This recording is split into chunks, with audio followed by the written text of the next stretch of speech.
Hello everyone, welcome to विधान classes. मैं गणेश आप सभी का अपने यूट्यूब चैनल विधान क्लासेस पर स्वागत करता हूं।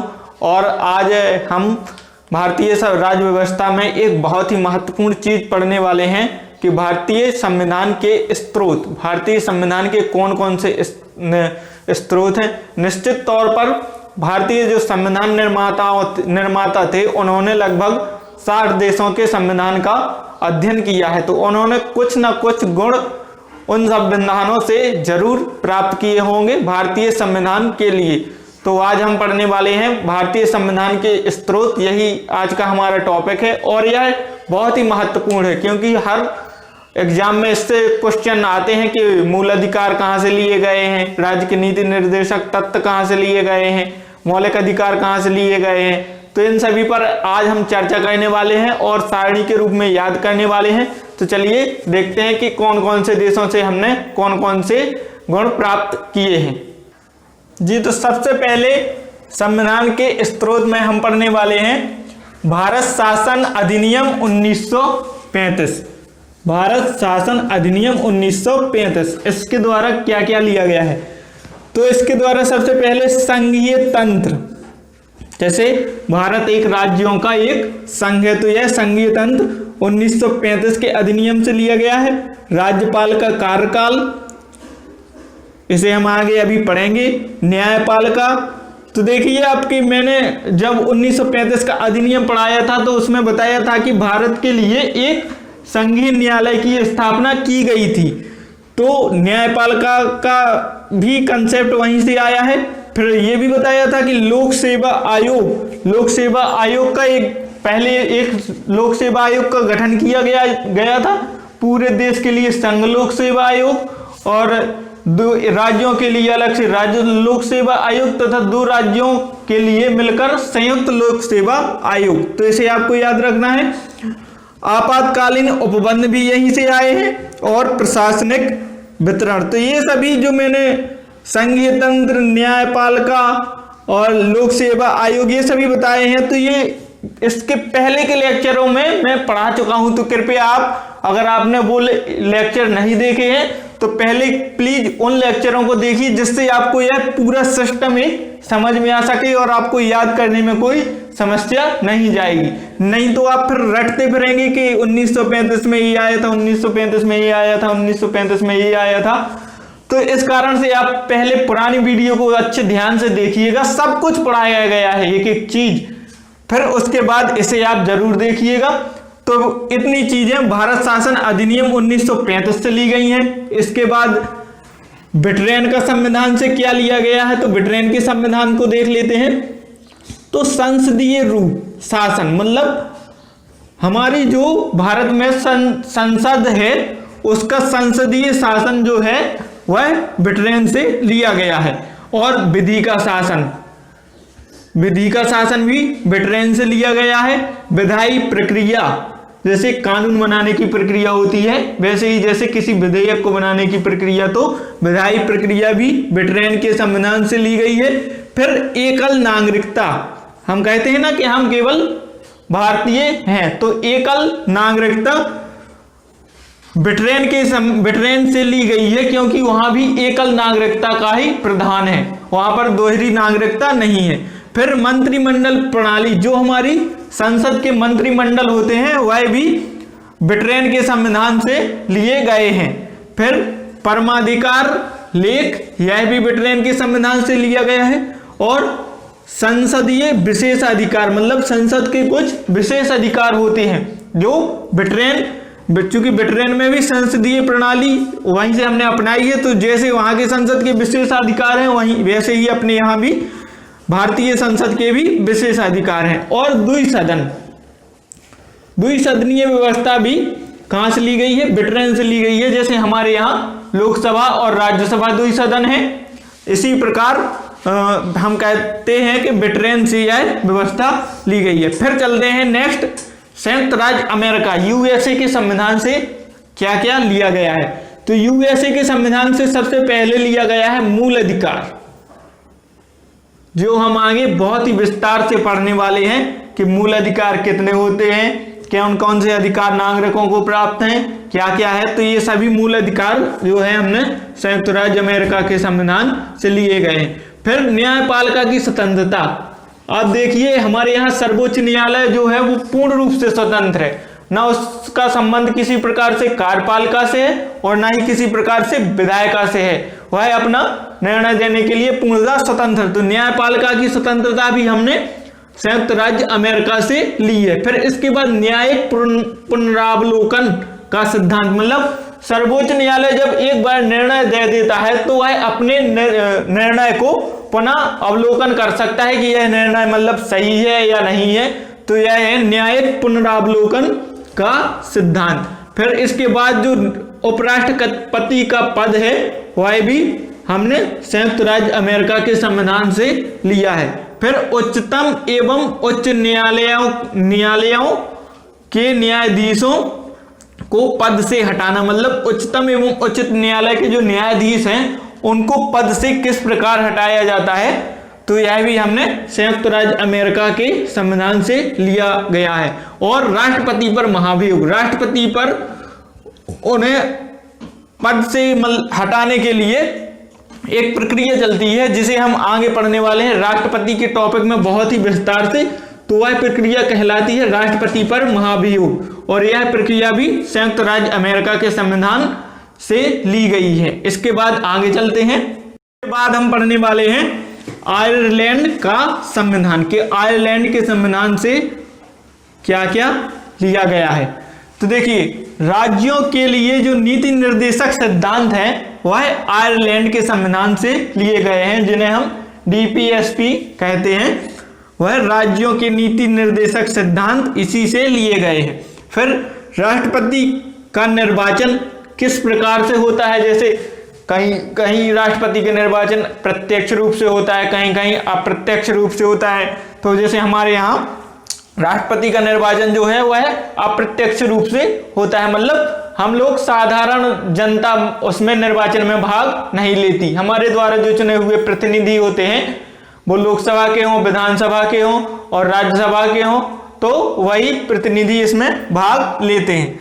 तो राष्ट्रपति का निर्वाचन की पद्धति भी आयरलैंड के संविधान से ली गई है।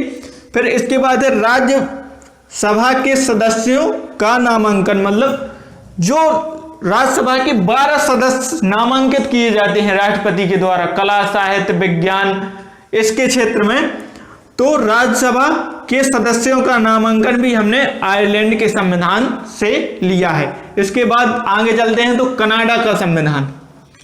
देखिए कनाडा के संविधान से हमने क्या लिया है, सशक्त केंद्र के साथ संघीय व्यवस्था। हमारे यहाँ संघीय व्यवस्था तो है लेकिन उसमें केंद्र सशक्त है, मतलब केंद्र सशक्त है।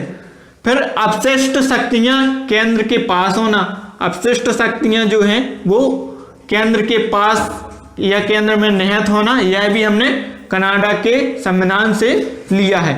केंद्र के द्वारा राज्यपालों की नियुक्ति, तो केंद्र के द्वारा हम देखते हैं कि अब राज्यपालों की नियुक्ति की जाती है, तो केंद्र के द्वारा राज्यपालों की नियुक्ति भी कनाडा के संविधान से ली गई है।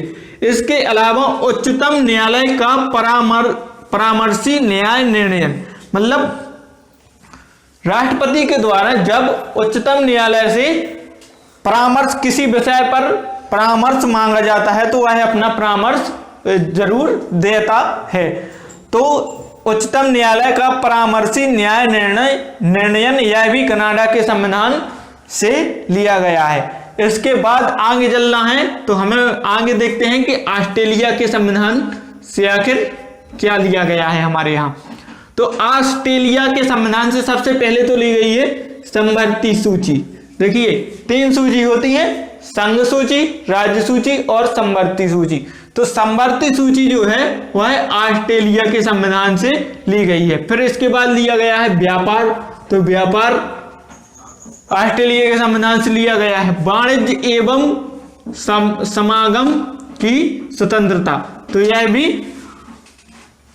हम कहते हैं कि ऑस्ट्रेलिया के संविधान से लिया गया है, वाणिज्य एवं समागम की स्वतंत्रता। और संसद के दोनों सदनों की संयुक्त बैठक, देखना आप कभी संसद के दोनों सदनों की संयुक्त बैठक होती है। जैसे कोई विधेयक आया, उस पर एक सदन ने कहे स्वीकार कर दिया उसे और एक सदन ने अस्वीकार कर दिया, तो इसमें गतिरोध की स्थिति जब पैदा हो जाती है तो संसद की संयुक्त बैठक होती है। और यह संयुक्त बैठक हमने ऑस्ट्रेलिया के संविधान से ली है। तो इसके बाद आगे चलते हैं और देखते हैं कि और कौन से देशों से हमने क्या लिया है जी। तो अब हम पढ़ने वाले हैं जर्मनी का वाइमर संविधान कि जर्मनी के वाइमर संविधान से क्या क्या लिया गया है। तो आपातकाल के समय मूल अधिकार, जो नागरिकों को मूल अधिकार प्रदान किए जाते हैं, जिनका हनन होने पर वह न्यायालय या हम कहते हैं कि सुप्रीम कोर्ट का दरवाजा खटखटा सकता है। तो आपातकाल के समय मूल अधिकार स्थगित किए जाते हैं। तो आपातकाल के समय मूल अधिकारों का स्थगन हमने जर्मनी के वाइमर संविधान से लिया है। फिर इसके बाद सोवियत संघ जो पूर्व में था, वर्तमान में सोवियत संघ का जब विभाजन हो गया तो उसकी जगह रूस ने ले ली है। तो सोवियत संघ, जब भारतीय संविधान का निर्माण हो रहा था तो उस समय यह सोवियत संघ था, तो इसलिए सोवियत संघ लिखा है। तो सोवियत संघ पूर्व का संविधान, इसके द्वारा देखिए हमने क्या क्या लिया है। तो इसके द्वारा सबसे पहले लिए हैं मूल कर्तव्य, जो हमारे मूल कर्तव्य हैं, 11 मूल कर्तव्य हैं, उनको सोवियत संघ के संविधान से लिया गया है। फिर प्रस्तावना में न्याय, सामाजिक, आर्थिक एवं राजनीतिक। तो जब हम प्रस्तावना पढ़ेंगे तो इन न्यायों को अच्छे आराम से समझेंगे कि कौन कौन क्या क्या है जी। सामाजिक, आर्थिक एवं राजनीतिक न्याय। तो प्रस्तावना में न्याय भी सोवियत संघ के संविधान से ली गई हैं, ठीक है। और फिर इसके बाद है फ्रांस का संविधान कि अब देखिए फ्रांस के संविधान से क्या क्या लिया गया है। तो सबसे पहले ली गई है गणतंत्रात्मक। अब देखिए यहां पर दो कंसेप्ट होते हैं, एक होता है राजशाही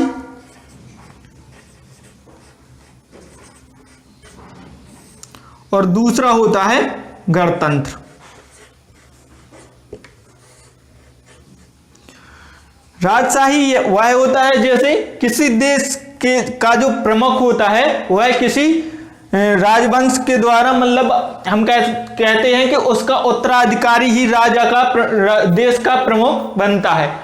तो और या फिर आप ऐसे समझें कि जब किसी देश के मतलब प्रमुख को चुनाव के द्वारा, निर्वाचन के द्वारा नहीं चुना जाता है, चाहे वह प्रत्यक्ष रूप से हो चाहे अप्रत्यक्ष रूप से, तो उसे राजशाही कहते हैं। जैसे ब्रिटेन में है इस समय कि वहां के जो देश का प्रमुख होता है वह राजवंश से संबंधित होता है, उसका चुनाव नहीं होता है।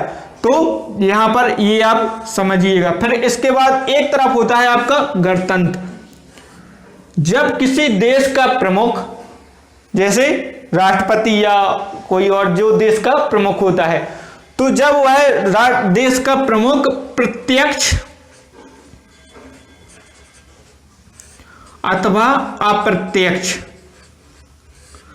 रूप से चुना जाता है तो उसे हम गणतंत्र कहते हैं। जैसे कि अमेरिका में राष्ट्रपति प्रत्यक्ष रूप से चुना जाता है, वहां की जो जनता होती है वह राष्ट्रपति को प्रत्यक्ष रूप से चुनती है। और हमारे यहाँ भारत में राष्ट्रपति को अप्रत्यक्ष रूप से चुना जाता है। तो हम कहते हैं या हम जानते हैं कि जब किसी देश का प्रमुख निर्वाचन के द्वारा प्रत्यक्ष रूप से या अप्रत्यक्ष रूप से चुना जाता है तो उसे हम गणतंत्र कहते हैं, गणतंत्र कहते हैं। तो यह गणतंत्रात्मक व्यवस्था जो है वह फ्रांस के संविधान से हमने ली है। फिर इसके बाद और प्रस्तावना में स्वतंत्रता, समानता और बंधुत्व। अभी हम प्रस्तावना पढ़ने वाले हैं, जस्ट इसके बाद वही चैप्टर है, तो उसमें आपको यह एक एक चीज समझाऊंगा। तो स्वतंत्रता, समानता और बंधुत्व का आदर्श भी हमने फ्रांस से लिया है और यह फ्रांस की क्रांति का आदर्श वाक्य था। मतलब जब फ्रांस की क्रांति हुई थी जो 1789 से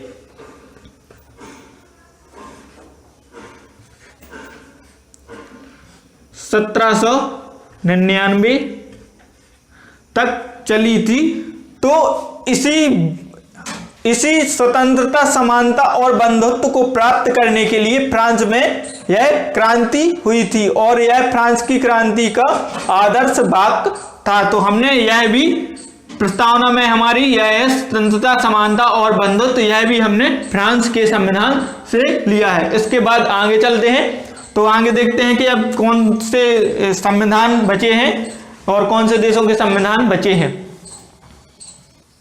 जी। तो इसके बाद हम पढ़ने वाले हैं दक्षिण अफ्रीका का संविधान, कि दक्षिण अफ्रीका के संविधान से हमने क्या क्या लिया है। तो देखिए, संविधान में संशोधन की जो प्रक्रिया होती है, मतलब संविधान में संशोधन होते हैं ना, तो संविधान में संशोधन जिनका वर्णन संविधान के भाग 20 और अनुच्छेद 368 या आर्टिकल 368 में किया गया है। इसी के द्वारा ही संविधान में संशोधन होते हैं। तो यह संविधान संशोधन की प्रक्रिया भी हमने दक्षिण अफ्रीका के संविधान से ली है। और राज्यसभा के सदस्यों का निर्वाचन, तो राज्यसभा के सदस्यों का देखिए 12 सदस्य राज्यसभा के नामांकित होते हैं राष्ट्रपति द्वारा, और राज्यसभा के सदस्यों का निर्वाचन, बाकी सदस्यों का जो निर्वाचन होता है वह भी हमने दक्षिण अफ्रीका के संविधान से यह प्रक्रिया ली है। फिर इसके बाद लास्ट हमारा बचता है जापान का संविधान। तो इसके द्वारा हमने विधि द्वारा स्थापित प्रक्रिया, कि विधि द्वारा स्थापित प्रक्रिया को जापान के संविधान से लिया है।